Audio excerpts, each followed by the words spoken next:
Live from New Delhi, you're watching India NewsHour, India's voice to the world. I'm Tanvi Taneja. Coming up in the next hour. Prime Minister Narendra Modi appreciates the special gesture of Cyprus President Nikos Christodoulidis on arrival at the Larnaca International Airport, says the visit will add momentum to boost India-Cyprus relations.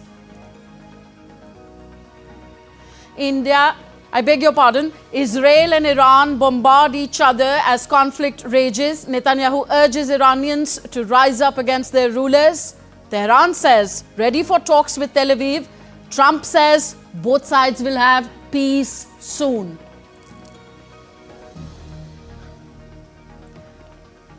French President Emmanuel Macron is in Greenland to express Europe's solidarity over the Arctic island's sovereignty and territorial integrity amid Trump's threats of annexation. I don't think that's something to be done between allies. It is important to show that Denmark and Europe are committed to this territory, which has very high strategic stakes and whose territorial integrity must be respected. And millions across the United States turn out for No Kings protests to reject authoritarianism and billionaire-first politics as President Trump's military parade rolls through Washington, D.C.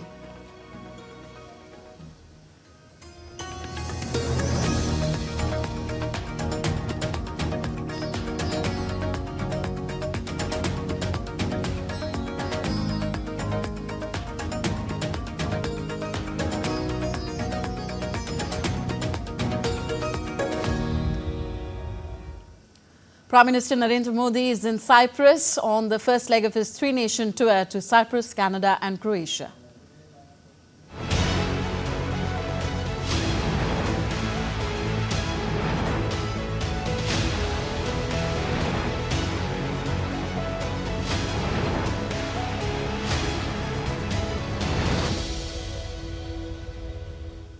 Prime Minister Narendra Modi arrived in Cyprus on Sunday for a two-day visit, during which he will hold talks with President Nikos Christodoulidis to strengthen bilateral ties. As a special gesture reflecting deep-rooted historic ties, President Christodoulidis and Foreign Affairs Minister Konstantinos Kombos received Prime Minister Modi on arrival at the Larnaca Airport.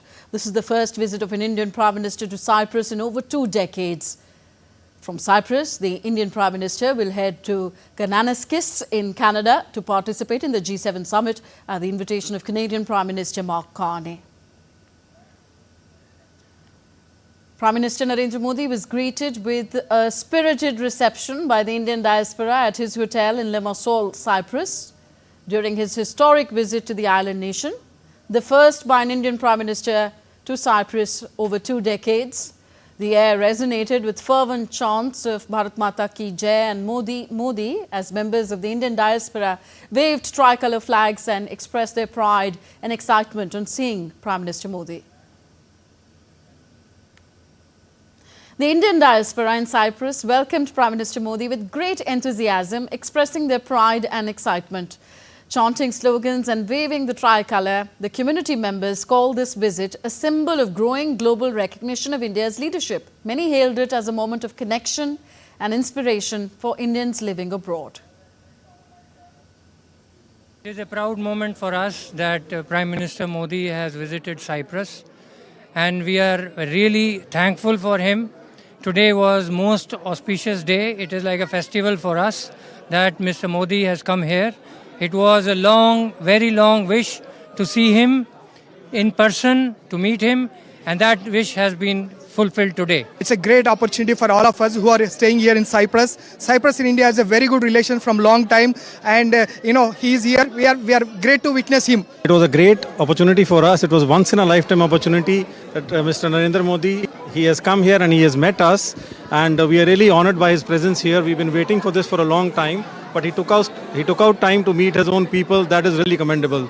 This is a phenomenal opportunity for both Cyprus and India to co-create digital democracy together and make sure that sustainability stays at the core of this partnership. We are very proud to have Prime Minister Modi to come here to Cyprus and open up new doors for Indian companies and Cypriot companies to go to India. This opportunity was the biggest opportunity I ever had to see him in front of my own eyes. He asked me questions, he put his hand over my head. It was the biggest opportunity I ever had in my whole life.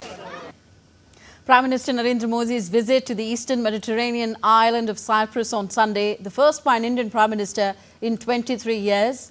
Diplomatic ties between India and Cyprus were established in 1962. Since then, the relations have evolved into economic, defence and cultural cooperation spheres. A report. This is the first visit by an Indian Prime Minister to Cyprus in more than 20 years. Prime Minister Narendra Modi's historic visit will further strengthen the ties between the two countries as well as India's engagement with the Mediterranean and the European Union. Cyprus is set to assume the rotating presidency of the EU Council in 2026. India and Cyprus have enjoyed excellent bilateral relations which are based on friendship, mutual respect and close cooperation, particularly in the context of international organizations. Diplomatic ties between India and Cyprus were established in 1962. Since then, the relations have evolved into economic, defense and cultural cooperation. The bilateral trade between the two countries stood at $137 million in 2023-24. Major exports from India include organic chemicals, pharmaceuticals, iron and steel, while major exports from Cyprus include ships, aluminium and copper. Cyprus is among India's top 10 investors with an FDI of about $13.45 billion. An initiative is also underway to connect Indian and Cypriot startup communities. Cyprus has consistently supported India on critical matters, including India's candidacy for a permanent UN Security Council seat, the India-US Civil Nuclear Agreement, Nuclear Suppliers Group or NSG membership. India has backed Cyprus's sovereignty and territorial integrity, particularly on the Cyprus issue, advocating for a resolution through UN Security Council resolutions and international law. India maintains a defense attaché to Cyprus based in Cairo. An MOU on defense cooperation was signed in December 2022. A bilateral defense cooperation program was set up in Nicosia in January 2025. Notably, a Cypriot defense delegation participated in Aero India 2025. India and Cyprus also share vibrant cultural ties. A bust of Mahatma Gandhi stands near Cyprus Parliament and a road in Delhi is named after Archbishop Makarios. The visit underscores Prime Minister Modi's growing stature as a global leader, reflecting the extensive international engagements and his role in enhancing India's image and influence on the world stage. Bureau Report, DD India. And DD India's Shubhendu Ghosh joins us from Limassol, Cyprus now. Shubhendu, we saw a spirited reception given to Prime Minister Modi there. Could you tell us something more about the Indian community in Cyprus and how it is integrated with the locals there? That's right, Tanvi. Spirited indeed. It's a small Indian diaspora here in Cyprus, counting a few thousands. But the manner in which they all came together, people from all age groups, little children and the grandparents, they'd all come together to welcome Prime Minister Narendra Modi. The enthusiasm spoke volumes about the manner in which they see the Prime Minister as a representative of India, the Indian culture, in that sense that they were like, there's a Prime Minister from India coming after over 2 decades, making the moment very, very special in their lifetimes. They'd waited for a long time for such a day, and once they could meet Prime Minister, they left very satisfied. They talk about their work. As I mentioned, it's a small community of Indians, but they're well integrated into the Cyprus society, contributing significantly. Many of them technology professionals, also students. There are also businesses here based in Cyprus, which is also seen as a sort of gateway to Europe. So in that sense, a close ties that Cyprus and India share is actually a lived experience through Indian diaspora who are making sure that this relation goes from strength to strength. And the meetings, the discussions that are now lined up between the Prime Minister of India and President of Cyprus, which is going to happen tomorrow, delegation level talks, the idea is to be able to give fresh impetus to these relations, to the people-to-people ties, so that more people from India, more businesses from India could come to Cyprus and vice versa. Cyprus could access the huge market that India represents. Cyprus would want to, in a more active manner, act as a gateway, as an intermediary, as India tries to increase its footprint as far as the European market is concerned. And in all of this, the Indian diaspora, Indian businesses, Indian technocrats playing a key role. Yes. Okay, the fact that Cyprus is set to assume the European Union Council presidency in the first half of 2026, in that context, how does this visit bolster ties between India and the EU in terms of building gateways for the region? Oh, hugely important because this visit has to be seen as the larger outreach that India is also doing to Europe. We know that India-EU FTA negotiations are on.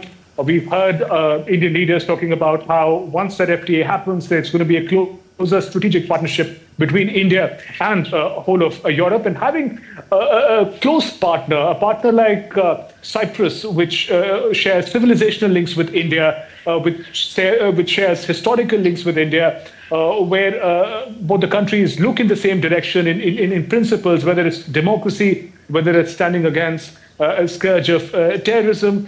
In all those ways, the convergences that we see between India and Cyprus are quite extraordinary.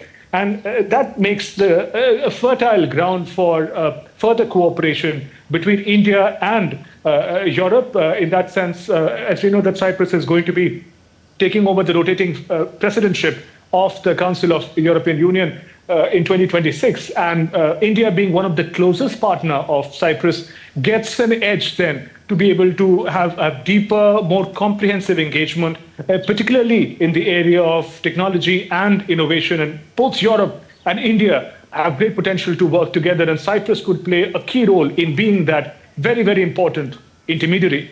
Okay, Shubhinder, we are all standing by for the business roundtable that is to happen next. We'll come back to you as and when that unfolds. Thank you very much for reporting on the story from Limassol. Athena Chatzrikriou, director of Japa Ayurveda and Yoga Retreat, has expressed excitement over Prime Minister Modi's visit to Cyprus. She said that the Indian community feels motivated and encouraged whenever Prime Minister Modi talks about Ayurveda and yoga. जापा Ayurveda एक संस्था है जो कि योगा और आयुर्वेदा से हम उसको run करते हैं साइप्रस में। इसमें हम लोगों को सिखाते हैं कि नेचुरल रेमेडीज से, जड़ी बूटियों से हम लोगों को कैसे क्योर कर सकते हैं। यूरोप में इसकी आज के समय में बहुत ज्यादा जरूरत है और हम खुश हैं कि हम हिंदुस्तान की जो इतनी हेरिटेज चीजें हैं, आयुर्वेदा की स्टडी और योगा की स्टडी, उसको हम यूरोप में लाके, साइप्रस में लाके उसकी नॉलेज और पूरे यूरोप में बहुत इजीली एक्सेसिबल कर रहे हैं। इस तरह से प्राइम मिनिस्टर जी ने पूरी दुनिया में योगा को प्रमोट किया है। हमें बहुत उससे प्रोत्साहन मिलता है, एनकरेजमेंट मिलता है कि हम योगा को और आगे लेके जाएं, आयुर्वेदा को और आगे लेके जाएं। You're watching DD India NewsHour, still to come on the show. An expert take on how Prime Minister Modi's visit to Cyprus sends a strong message to Turkey.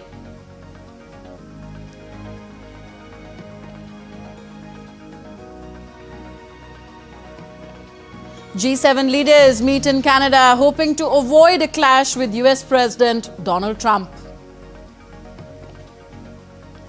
And former Argentine President Cristina Fernandez seeks house arrest in corruption charges after the confirmation of the conviction.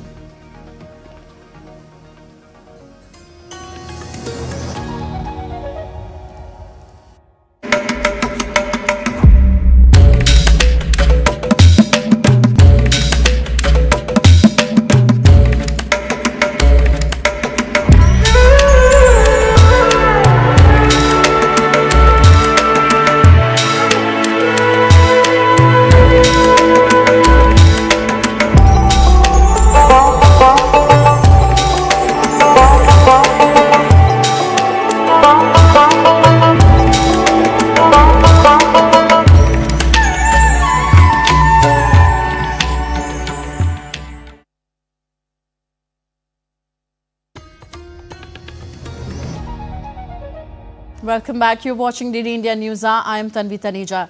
So, covering Prime Minister Modi's visit to Cyprus, DD India's Shubhendu Ghosh spoke to the Indian High Commissioner to Cyprus, Manish, who highlighted the deepening ties and growing cooperation between the two countries. I have with me Indian High Commissioner to Cyprus, Mr. Manish. Welcome to DD India, sir. If you talk in terms of particular areas that may be in focus, particularly in terms of economy, energy and connectivity, what can be expected? Each national leaders of both countries are trying to see how they can use the good feeling, friendship amongst ourselves to work together to achieve their own national goals of development to the people, prosperity to the people, and each country has its own unique strength. So Cyprus is also geographically very well placed, and I believe that our Indian companies who are now looking to expand outwards, and Cyprus would be a good position for them to come and expand their operation in European Union and Middle East and North Africa region.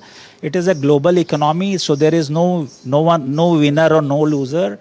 It is a cyclical this thing. So I think Indian companies coming here and expanding will bring revenues to our country because a lot of Indians are living here. They are sending back money, repatriation. So it is kind of a globe circular thing. So I believe that trade, tourism, technology, startup, innovation, energy sector, these are some of the potential areas. And finally, the point that you mentioned about Cyprus being like a gateway to Europe, we understand that in 2026, Cyprus is also going to be the president of the Council of European Union. In that sense, India's greater outreach to Europe, in that context, Prime Minister's visit becomes crucial, would you say? I think so. I think Cyprus has always been supporting us in the framework of India-EU engagement. And as you said, Cyprus will take the presidency of EU on 1st January next year for 6 months. If the FTA is concluded, I think it will start getting implemented in Cyprus presidency. So that is a good thing considering our relationship. Thank you very much for speaking with DD India. With camera person Yogesh, Shubhendu Ghosh for DD India in Cyprus. And we are now joined by Ambassador S.R. Tayal, former senior Indian diplomat on the show. Welcome, sir, to the program. Prime Minister Narendra Modi's visit to Cyprus will be the first by an Indian Prime Minister in over 20 years. Tell us the special significance, also the context of this visit. The visit is of very special significance. Of course, Cyprus has been a time-tested friend of India from the days of Archbishop Makarios from the 1960s. And always in thick and thin, Cyprus has supported India, whether it was the 1965 war or 1971 war. But now the challenges are different and the issues are different. Cyprus is a small country, but extremely important. Its location, it is at the crossroads of Europe, Asia, and Africa. Then it is also going to assume the presidency of the Council of European Union from 1st of January. And it is a very critical period for us as India is negotiating a free trade agreement with European Union, and that has been really going on for a very long time. There are issues which need to be resolved, and a president who is favorably disposed towards India, that will help in early culmination of FTA with the European Union. EU is also looking for better or more trustworthy or more reliable economic partners because of the problems they are facing with President Trump and his tariffs. So, and also Cyprus provides a gateway to our high-tech industry, IT industry, startups to Europe. We have a double taxation avoidance agreement with Cyprus. So Indian companies can invest and start operations from Cyprus, and whole of European Union market becomes accessible to them, becomes available to them. And visit and stay of Indian professionals, Indian skilled personnel is also easier in Cyprus as compared to many other European countries. Okay, the visit comes amid strained ties between India and Turkey, which openly supported Pakistan during last month's India-Pakistan military confrontation. So what message is the Prime Minister's visit to Cyprus intended to send to Turkey? The main purpose and objective of the visit is, of course, bilateral, strengthening India's old ties with Cyprus and bringing it more economic content. But yes, there is a context, and Turkey has violated the sovereignty and territorial integrity of Cyprus. A portion of Cyprus has Turkish majority region, and Turkey forcibly occupied that part of Cyprus and has declared a republic of Cypriot Turkey, a republic there, which no other country has recognized except Turkey.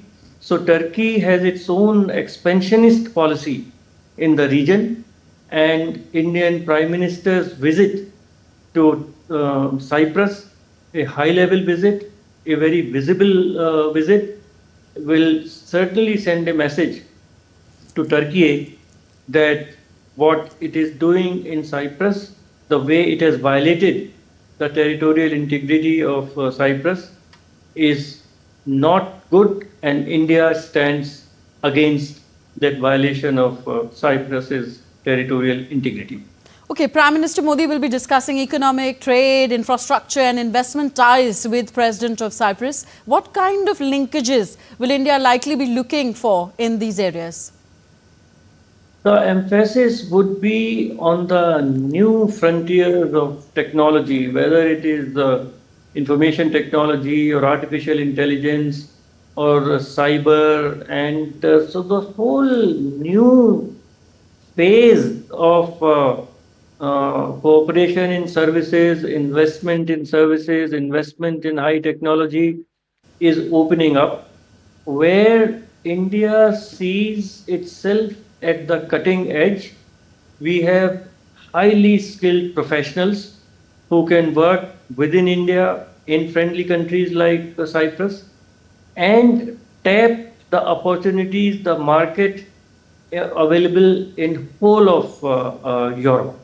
So that will be perhaps the focus of future trajectory of India-Cyprus economic cooperation, technical cooperation and commercial cooperation. The India-Middle East-Europe economic corridor will also likely be discussed by the two delegations. What would be the primary focus here, sir? Certainly, the location of Cyprus is very important in Eastern Mediterranean. And if IMEC gets, once it gets operational, then from Haifa, Israel, there will be links to European ports. And Cyprus also can be a port en route. So once the Middle East, the West Asian countries settle down, there is a lot of unrest at present, but hopefully it will settle down soon.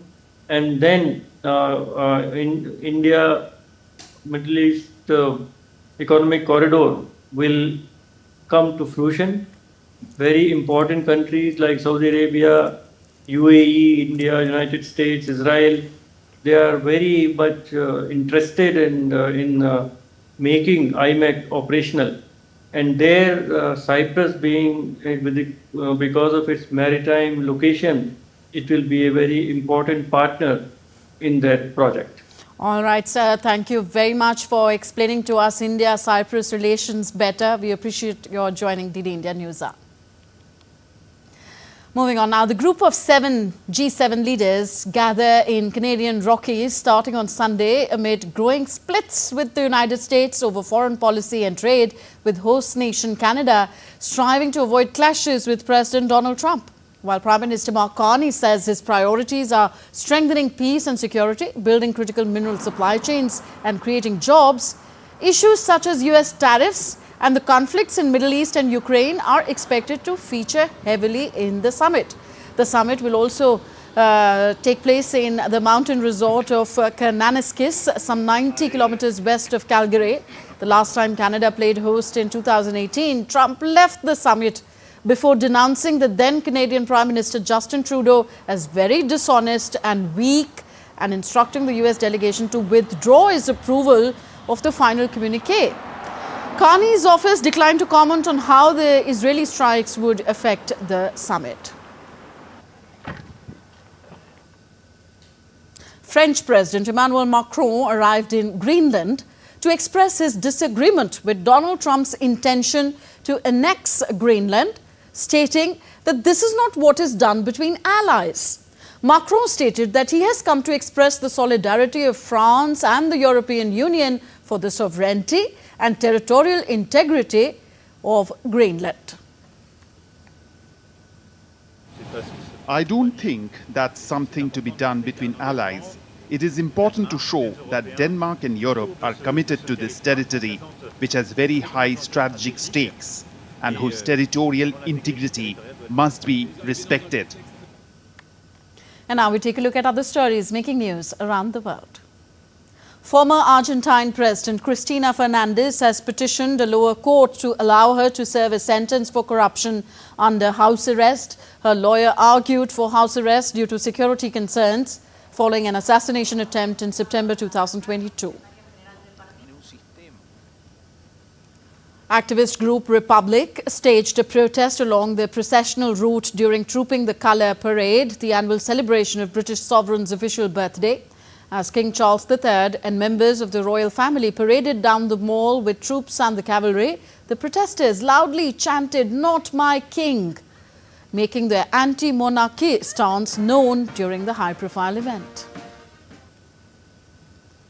In a dramatic move, a military helicopter in Ecuador showered hundreds of fake dollar bills over the violence-stricken city of Guayaquil.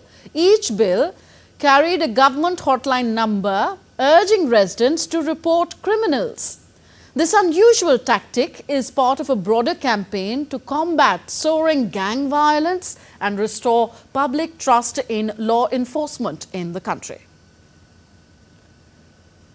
The 27th Shanghai International Film Festival kicked off with a grand opening ceremony, attracting global stars and setting a new record with 3,900 film submissions from 119 countries.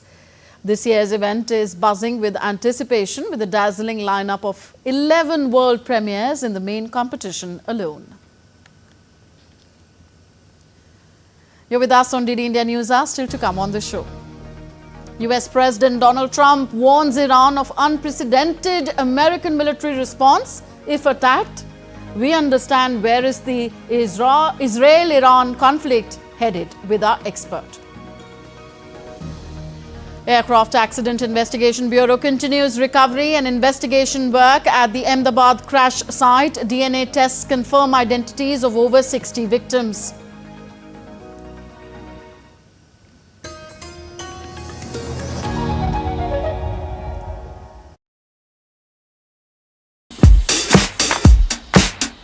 Goa, an adventure paradise like none other. From lush forests to rugged hills, from pristine ocean beach stretches to stunning lakes, there is something to explore in every corner of the state. And some adventures are wilder than others.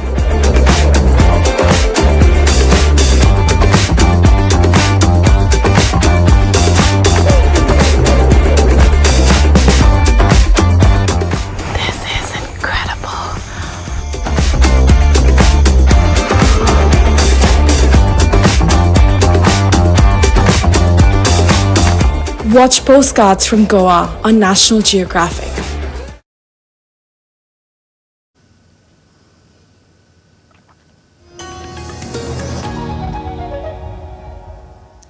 Welcome back. You're watching DD India NewsHour. I'm Tanvi Taneja. A relook at the top stories of this hour. Prime Minister Narendra Modi appreciates the special gesture of Cyprus President Nikos Christodoulidis on arrival at the Larnaca International Airport, says the visit will add momentum to boost India-Cyprus relations. Israel and Iran bombard each other as conflict rages. Netanyahu urges Iranians to rise up against their rulers. Tehran says ready for talks with Tel Aviv. Donald Trump says both sides will have peace soon. And millions across the United States turn out for No Kings protests to reject authoritarianism and billionaire-first politics as President Trump's military parade rolls through Washington, D.C. West Asia is again on the edge as Iran-Israel conflict deepens with no signs of resolution. What started as a tactical exchange has now turned into a dangerous escalation with missile attacks, military strikes and rising civilian casualties. Here's the latest on the growing crisis that's drawing global attention. The Iran-Israel conflict continues to spiral, showing no signs of slowing down. In the latest escalation, Iran launched a fresh barrage of missiles targeting multiple locations in Israel, triggering sirens across Jerusalem and surrounding regions. The attack came in retaliation to Israel's intense overnight airstrikes on Tehran. The Israeli military claims it struck over 250 targets across Iran, including more than 80 strategic and military sites in the capital alone. Among the key targets was the headquarters of Iran's Organization of Defensive Innovation and Research. Israeli Air Force aircraft continue to strike more than 80 targets across Tehran. The aircraft operated via the aerial corridor we paved to the center of Iran, in parallel to strikes in Yemen. The Israeli Air Force strikes are based on a pre-planned operational plans and focus on targeting nuclear facilities and the Iranian regime's ability to produce nuclear weapons. Israeli military has issued a stern warning to Iranian civilians, urging them to immediately evacuate all military weapons production facilities. Meanwhile, Israeli Prime Minister Benjamin Netanyahu visited a residential neighborhood near Tel Aviv that was ravaged in an Iranian missile strike. Standing amid the debris, Netanyahu vowed that Iran would pay a heavy price for targeting civilians. Iran will pay a heavy price for the killing of civilians, women, children that they did intentionally. We will deliver them a crushing blow. They will feel our might. Meanwhile, Iran stated that Tehran had been prepared to hold a sixth round of nuclear talks in Oman before Israel's initial strikes on Friday derailed the process.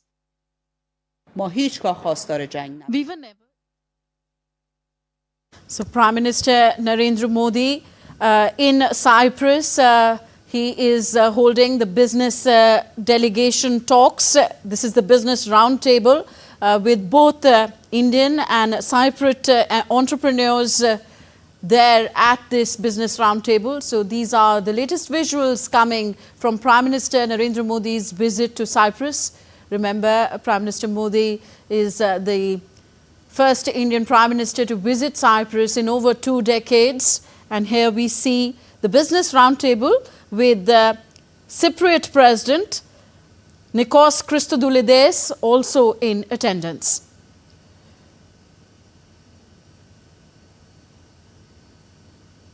So this is a landmark moment in deepening friendship between India and Cyprus. Earlier today, Prime Minister Narendra Modi was received at the Larnaca International Airport by the Cyprus President Nikos Christodoulides himself. Following his arrival, the Prime Minister proceeded to Lemissos, where he was given a rousing welcome by the Indian community and the Cypriot public. Students, professionals, members of the Indian diaspora gathered in large numbers, marking the occasion as a significant moment in the deepening bilateral ties between the two countries. And as part of the visit here, we see the business delegation, the business roundtable being hosted between the Indian and Cypriot entrepreneurs in Limassol. We also see here Cypriot President Nikos Christodoulides also in attendance. So both economic collaboration, exploring new opportunities for bilateral trade and investment, a key part of Prime Minister Narendra Modi's visit to Cyprus. All right. In another update, US President Donald Trump and Russian President Vladimir Putin held a phone call and discussed escalating tensions in West Asia and the ongoing Russia-Ukraine conflict. Both leaders agreed on the need to end the Israel-Iran conflict and signaled openness to resuming negotiations on Iran's nuclear program, with Trump stating that US negotiators were ready to re-engage with their Iranian counterparts. Trump's remarks came as the latest round of US-Iran nuclear talks scheduled for Sunday in Oman have been cancelled. Meanwhile, the Israeli military warned all Iranian individuals who are currently or will soon be inside or near military equipment manufacturing factories to evacuate arms-making facilities, signaling possible new strikes. Urgent warning to all individuals who are currently or will soon be inside or near military equipment manufacturing factories and their supporting facilities in Iran. We respectfully request that you immediately evacuate these areas to protect your life and safety and do not return to these locations until further notice. Your presence near these infrastructure puts your life at risk. And we are now joined by Dr. S. Samuel C. Rajiv, Associate Fellow IDSA on the story. Welcome, Mr. Rajiv, on the show. Iran's foreign minister has said that Tehran does not want conflict with Israel to expand, but will defend itself. How do you interpret this statement? Yes, I think it's a cycle of escalation that's going on now, 3 days now. So obviously Israel started the latest phase of the conflict. In previous years, in 2024 also, they exchanged some missile and rocket attacks on each other when Israel was carrying out its military operations against the Hamas. So right now, I think we are not sure how the things will pan out, but the President Trump and others are calling for talks for a ceasefire, but it doesn't look like it will happen in today or tomorrow, because I think both of them have escalated rapidly. They have, Israel, for its argument says that it's only hitting military infrastructure in Iran, and Israel alleges that Iran is hitting Israeli civilian targets. So many people have been killed on both sides. So and it's not clear how much of a damage the Iranian nuclear facilities have suffered, because most of the Iranian nuclear facilities are obviously underground. So I think the situation is fluid as of now. Yeah. Okay. US President Donald Trump has warned Iran of an unprecedented American military response if attacked. Why do you think President Trump has felt it necessary to make such a statement? Well, as soon as Israel attacked Iran, I think a statement made by the US Secretary of State, Marco Rubio, is significant. He's pointed out that the US was not involved in, the attacks on Iran. So, and to sort of obviate the need for Iran to strike back at the significant American military infrastructure in the Middle East. But obviously, I don't think Iran is going to attack the American military infrastructure directly. Which is very significant. But I think Iran is going to, concentrate on, to the extent it can hurt Israel, and it will continue to, launch its rockets and missiles and UAVs, and to the extent those can penetrate the Israeli air defense systems, they will cause damage to Israel. Okay, among other targets, Israel has attacked Iran's oil installations. How badly could such strikes hurt Iran's economy? Well, I don't think one-off strike would sort of hurt the Iranian oil infrastructure, but I think it's a message that the Israelis are, conveying to the Iranians. The Israelis have said, Israeli military officials have said that they have now freedom of operations in the air from western Iran to Tehran. So they have degraded the Iranian air defense systems mostly. So Iran is, almost very vulnerable, aerial-wise. So the Israeli fighter aircraft have free movement almost to, to take out whatever they want in that corridor, 1,500 kilometers across, Syria and Iraq towards Iran.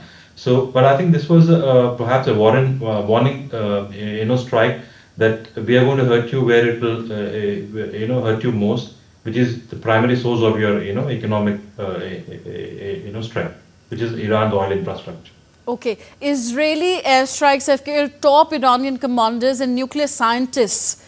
How seriously do you think Iran's military leadership and nuclear program would have been compromised? Well, I think it's a long-standing nuclear program. It's more than 2 decades long, even more than that also. And I think Iran is, sufficiently equipped, to run its nuclear program. But obviously, if the top people are taken out, it'll find it difficult. But Iran's, nuclear infrastructure is, significant. In recent months, also, it has ramped up its, nuclear activities. Its production of highly enriched uranium has been ramped up. For instance, in the October 2024 IAEA report, Iran had about 200 kilograms of uranium hexafluoride enriched to about 60%. But a few months later, in May 2025, it was almost double the number. Iran has ramped up its nuclear infrastructure. So taking out 1 or 2 people may not hurt it so much. It depends on how significantly has Israel degraded Iran's underground nuclear infrastructure. And we are not sure as of now how much of an impact Israeli strikes have had on that underground infrastructure. Okay. US President Donald Trump has said that the US can easily get a deal done between Iran and Israel and end this conflict.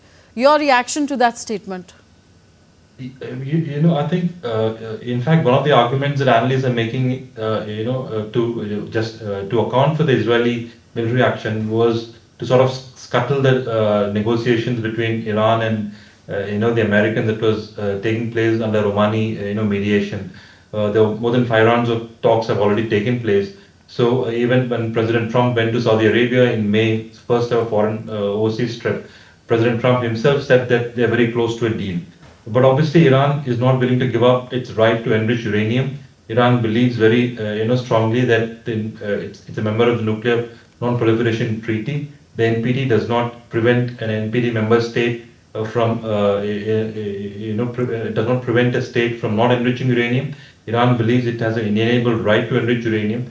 But obviously, Iran, the IAEA points out very significantly that Iran is the only non-nuclear weapon state which is enriching uranium to the extent that it is enriched uranium, which is above 60%. So that is an anomaly there, obviously, and Israel and others have expressed concern that this is a military program, essentially, and Netanyahu goes a step forward and says that this is a military program designed to obliterate Israel. So obviously, these talks hopefully will start again now, because Trump has said there is no way for Iran other than to come to the negotiating table. He's also said very significantly that if there is no nuclear program, if Israel demolishes all of the nuclear program, there is nothing that Iran will negotiate about. So I think it's important for Iran, especially, to come to the negotiating table. But it remains to be seen how hard it will hold on to its positions about, no enrichment and yes. Okay, thank you, Dr. S. Samuel C. Rajiv. Well, this conflict is still raging, and of course, next 24 to 48 hours are crucial to see where this conflict is headed. We leave it here. Thank you very much for being with us. Protests against Trump immigration raids stretched into their 8th day, with demonstrators clashing across U.S. cities. As armed Marines and National Guard units mobilized, tensions escalated, marked by violent clashes and tear gas in Los Angeles. While on his 79th birthday, Trump celebrated with a costly military parade, drawing both admiration and accusations of authoritarianism.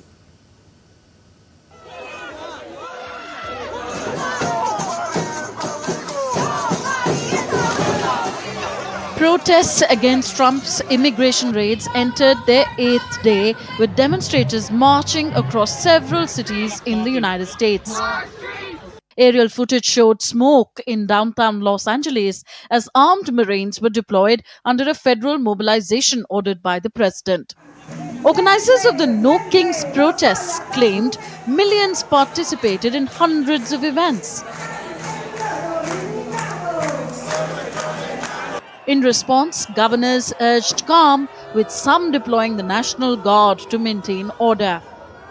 The significance of being here is that the working class has no borders worldwide. Really, nations are a capitalist invention. As workers, we are brothers to Iraq, Iran, the workers of Israel, of Honduran brothers, of Dominican brothers, because the working class is truly one and we don't have to have borders. We are against Trump's policies and all the racist policies in the world. Meanwhile, on his 79th birthday, Trump hosted a massive military parade in Washington to mark the US Army's 250th anniversary. The event featured tanks, aircraft, and 7,000 troops, all costing up to $45 million. Trump called the US the hottest country in the world and warned adversaries of total defeat.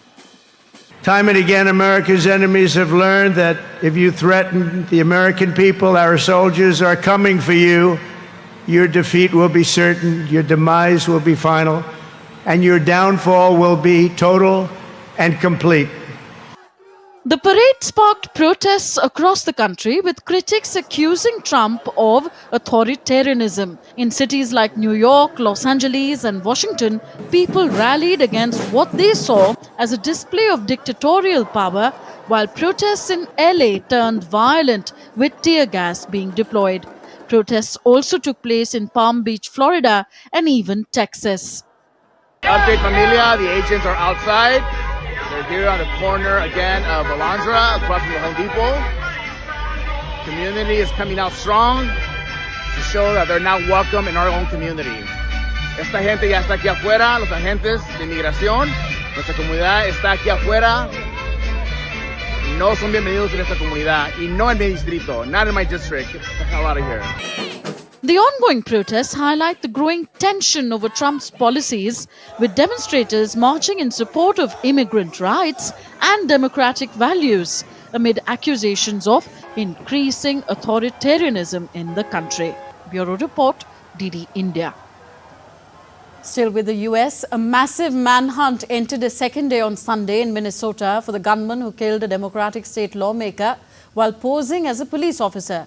The suspect, whom police identified as Vance Luther Boelter, fled on foot when officers confronted him at the Brooklyn Park home of former Minnesota House Speaker Melissa Hotman and her husband Mark, who were both killed in the incident. The gunman earlier had shot and wounded another Democratic lawmaker, State Senator John Hoffman, and his wife Yvette at their home a few miles away.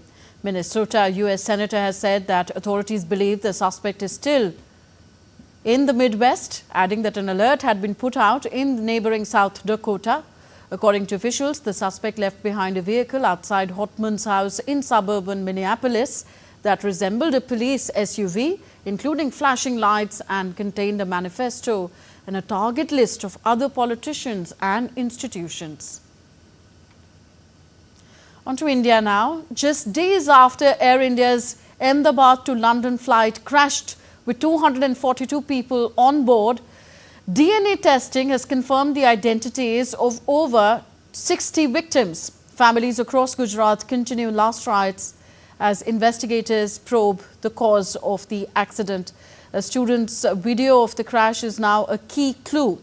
Meanwhile, authorities are streamlining support to help grieving families navigate this tragic aftermath. DD India's Mihir Mekuri has more. Days after Air India's Ahmedabad to London flight carrying 242 passengers and crew crashed shortly after takeoff, rescue teams have recovered remains, with DNA testing confirming the identities of over 60 victims. Over 25 bodies have been handed over to their families. Among the deceased is former Gujarat Chief Minister Vijay Rupani.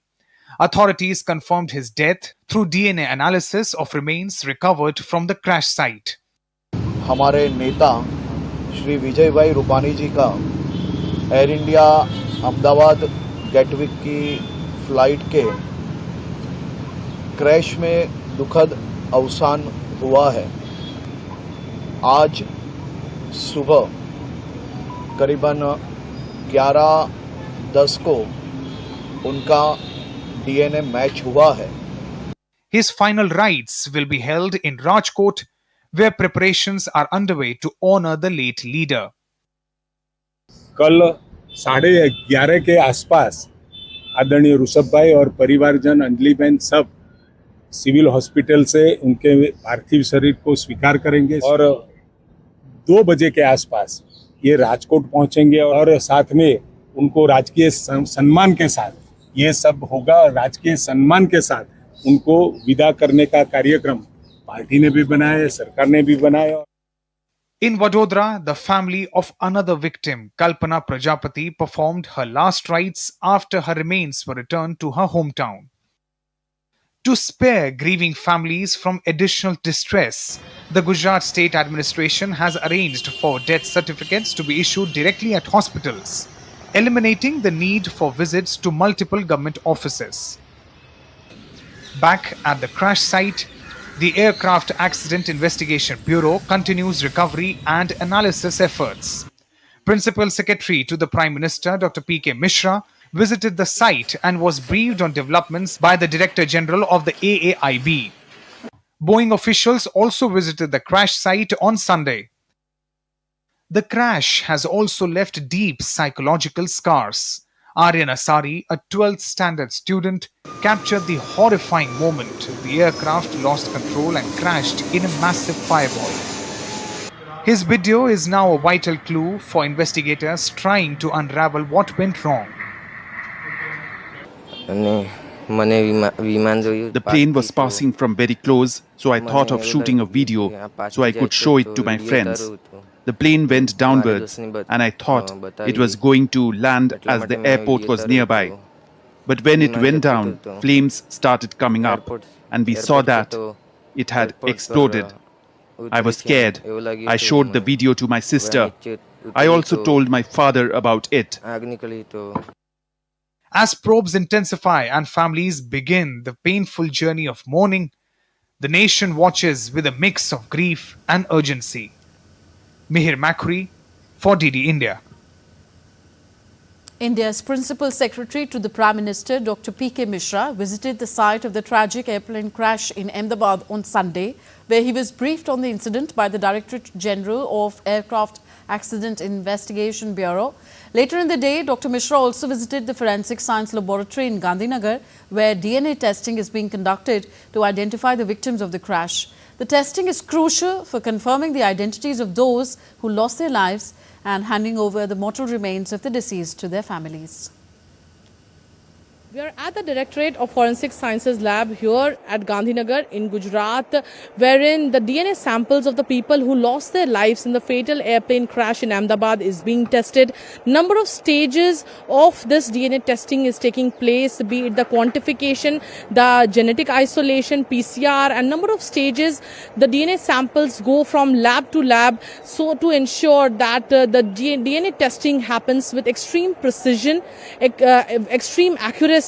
And obviously the FSL team is on its toes, working continuously 24/7 to match the DNA profiles of the victims with the people, with their relatives. And what we also get to understand at the moment is that a number of DNA samples have already been matched with the relatives, and also number of samples have been collected from the crash site and have been carefully brought here, after which their sampling is being done.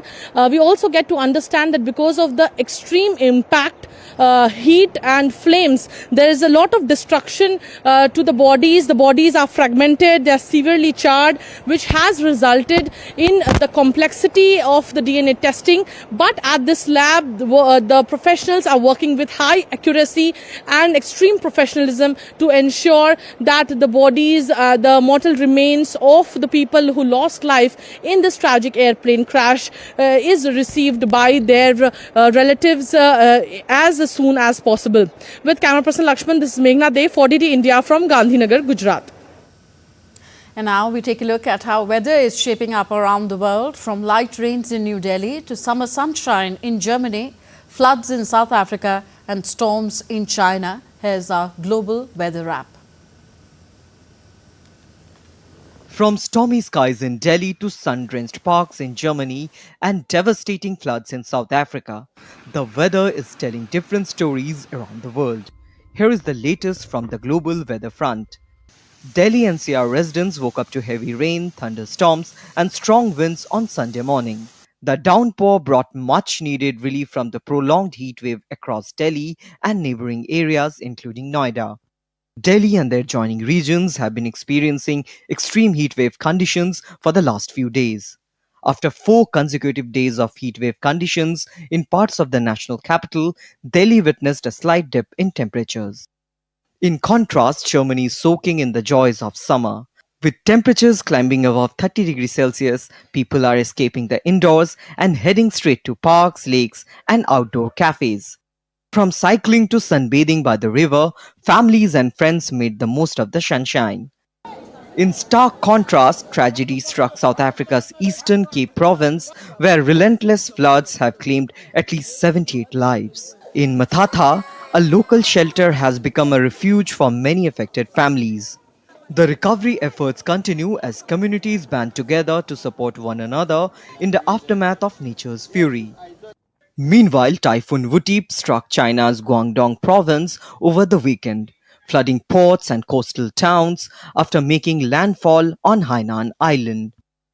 Wuteep, the Cantonese word for butterfly, formed over the South China Sea this week and intensified into a tropical storm. It marked the 5th latest start of the Pacific tropical cyclone season in recent times. Beaches and coastal shops were closed on southern China, with warning tapes and notice boards, and fishing boats were ordered to return to port for shelter. Prince Yadav's report for DD India. And that's all for this edition of DD India NewsHour. Do let us know your thoughts on the news of the day. Connect with us on our different social media handles at DD India Live. And you can also download our DD India mobile app for quick news and updates from India and the world on the go. We'll be back with more news as it breaks here on DD India. I'm Tanvi Taneja from all of us here in New Delhi. Thank you for watching. Namaskar.